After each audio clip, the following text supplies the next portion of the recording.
guys, and welcome to Survive Together, Die Alone, Development Update 6. This past month's been quite big in regards to my project I've been working on, and it's come quite far, and I've started to work my actual levels in the game, and I've put a lot of work in this past month and a bit, I believe, but mostly been bug fixes for the first 2 weeks. I've actually implemented food now. You can eat your food so you don't die. And I know most people are like, oh, it's another survival game. Well, no, the food, it's just another inventory filler. It's really added that mechanic just so it's sort of a linearized FPS sort of game, but with like food and hunger. So it gives you a reason to search.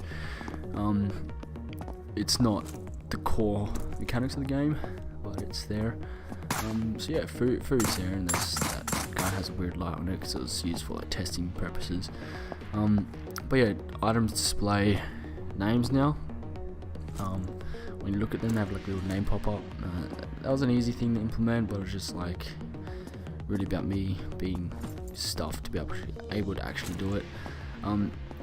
Adding this food mechanic, like this food to eat, and that was actually very difficult because it was conflicting with like 5 completely different like programmed like systems, like completely different systems. So it was just like, it was very buggy, and I had to like have these checks and booleans and stuff to ensure it didn't, it removed weight from the inventory. Because what would happen is if you ate the food from the ground, it will remove weight from your inventory, even though it wasn't in your inventory. So that was a pain to fix, and like, a whole bunch of other stuff. And if you like spam the F key, it would like pick up 5 times the same food. Like if you're looking at like beans and you picked up beans, it will end up defaulting to like beef jerky, which is like the default item.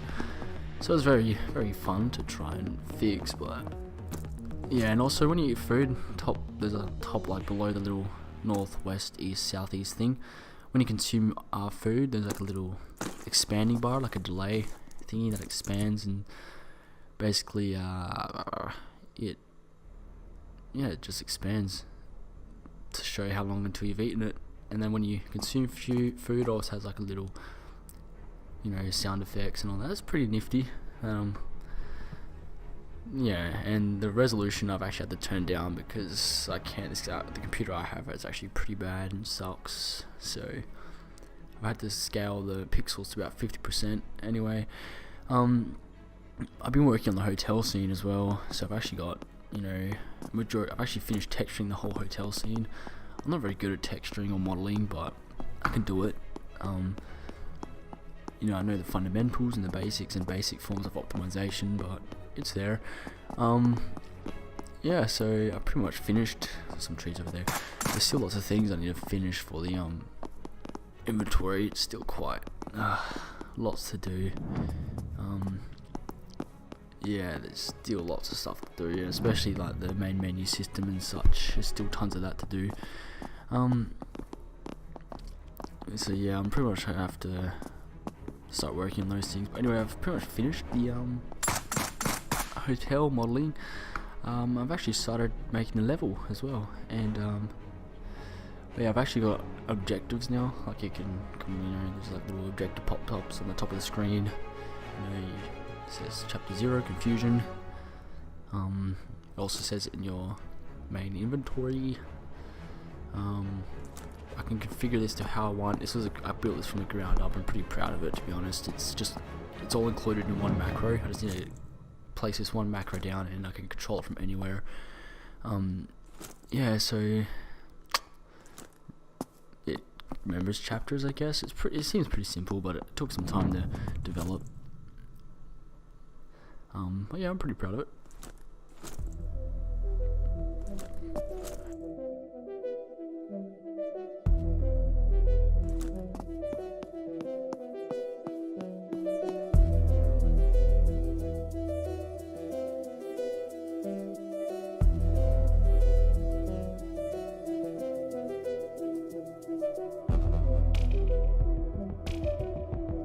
Now onto the main sort of segment of this devlog is I finally started a level. Now I know the lighting is pretty crap. Okay, I hate lighting in Unreal Engine 4. prefer CryEngine 3 lighting. Like, I took that for granted, to be honest, but you know, I spent a great amount of time just detailing the level. It's still pretty basic, you know, I could do a lot more detail, but I'm pretty happy with it as now. And it is quite laggy because I have a crappy computer. I usually get about 20 to 30 FPS, but since I'm recording, I'm probably getting like 12. All doors are openable. Yeah, you can open all the doors. I've only done the first sort of floor. I've still got the second and third floor, plus I've got to do like the lobby and main area. Detailing wise, like I finished blocking it out, I've just got to detail it. But I've also started the external outside. Like, I don't know if you saw those buildings outside. The windows, there's like distant buildings. You know, they're there. Yeah, I spent about 2 weeks doing bugs and that, and 2 weeks doing level design. Only because getting assets is pretty hard, you know. I'm trying to make everything myself, but it's just, you spend like 2 hours on something, and you have to do like the collision LEDs and that, which is pretty simple. But texturing and doing different variants and scaling to the character and everything to make it seem proper and legit is quite annoying. And especially when you're doing PBR, it's just like, then you have to include like, you know, you can't use a text for each individual asset. You have to try and do like a hybrid, so, you know, for optimization reasons, and it's pretty complex. Yeah, I know the character's quite small when they aim because they sort of crouch forward, but yeah, I'm pretty happy. Got the god rays going. Pretty intense and extreme, but that's sort of intentional. So yeah, pretty much here is where I stopped like level designing the building, and I started externally. So here onwards is just dark, nothing, like abyss.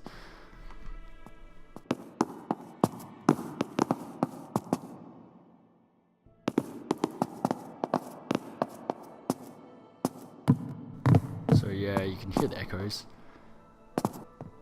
There's my wood sound. You can hear the echoes and everything. I'm pretty happy about that. Echoes. So yeah, you can see my bridge in the distant. I'm pretty happy about that. It took me like 10 minutes to make, and it turned out pretty well, to be honest, that bridge.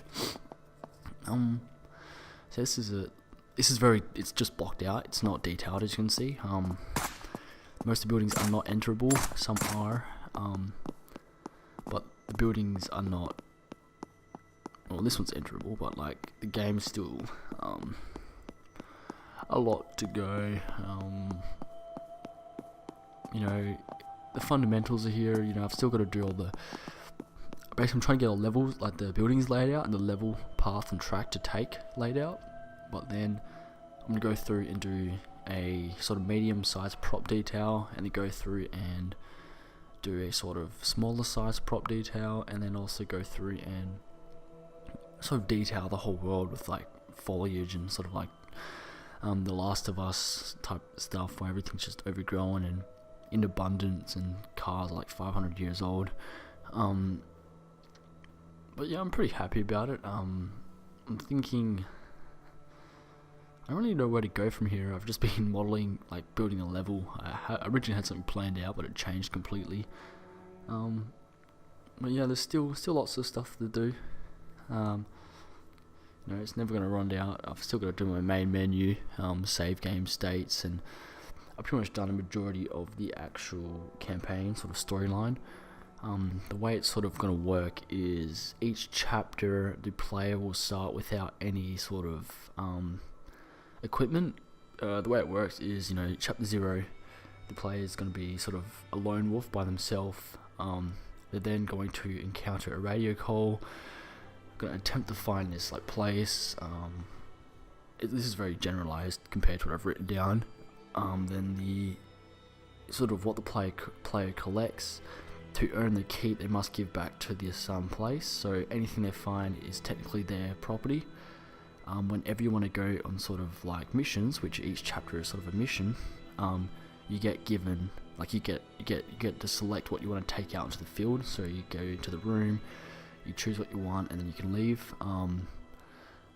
And basically, if you die anywhere is within a chapter, you have to start that chapter from start.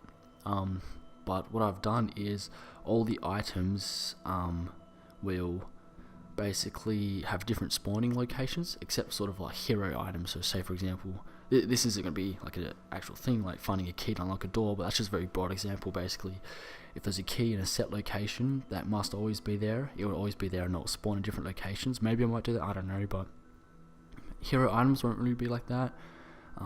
But you know, like food and consumables and ammunition will have different locations to spawn, same as enemies. So like, for example, in a level there might be a total of 4 enemies, right? And those enemies will have different spawn locations every time. Same goes for the items, and you know, for example, more rare items will have multiple spawn locations, so about 15 different areas they can spawn in, whereas a really cheap item might only have 4 or 5, only because I don't have to waste the time placing them down. So it does take time to place spawn locations down. And the reason why so every time the player starts a new chapter, they're not going to have equipment. The reason why I'm doing that is because I'd rather them, because it's more controlled. You can control what they.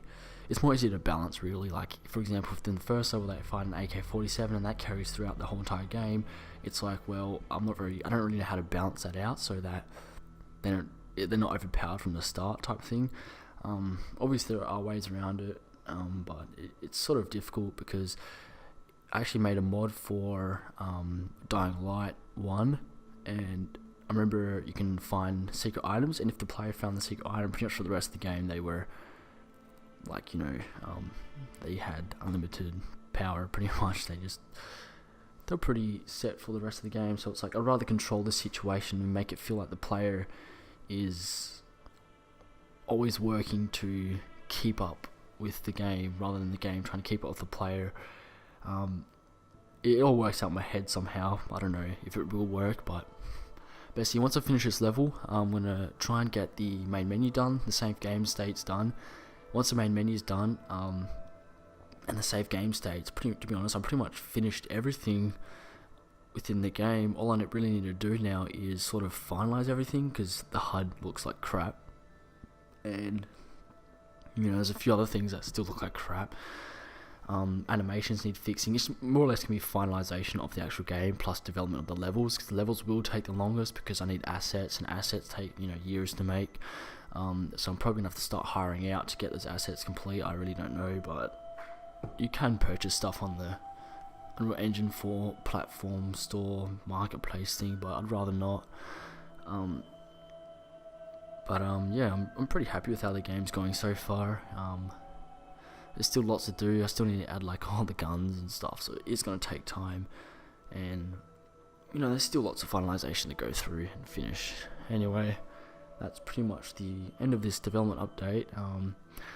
Next one will be in a month or so, and hopefully I finish this level. I don't know where I'll be at then. Maybe I'll be starting on the main menu, but this is all speculation as of now. I actually have a bug with my AK-47 I need to fix. That's pretty game breaking, and bugs can usually take a long time to fix and take up a majority of the time. Anyway, yeah, finished this development update video. Cheers for watching, I guess. I don't know. Thank you.